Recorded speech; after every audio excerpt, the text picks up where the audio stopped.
Hi friends, last video call apply bind గురించి చెప్పినప్పుడు చాలా మంచి రెస్పాన్స్ ఇచ్చారు. Thank you so much. ఈ వీడియోలో మనం కాల్ గురించి ఇంకొంచెం డీప్గా తెలుసుకుందాం. ఇప్పుడు నార్మల్ ఫంక్షన్ని లైన్ నెంబర్ 11లో కాల్ చేశాను.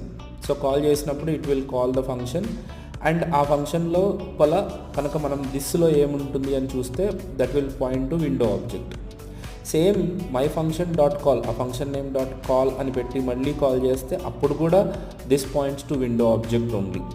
కానీ ఎప్పుడైతే మీరు ఈ కాల్ మెథడ్ ద్వారా ఒక ఆబ్జెక్ట్ని పాస్ చేస్తారో అప్పుడు ఈ ఫంక్షన్ లోపల this will know more point to window object, this will point to the object what you have passed as a first argument. Right, ఇది చాలా ఇంపార్టెంట్ అనమాట. అంటే మనం కాల్ మెథడ్లో ఒక ఆబ్జెక్ట్ని పాస్ చేసినప్పుడు it will replace the this of the function from window object to మనం passed object. Same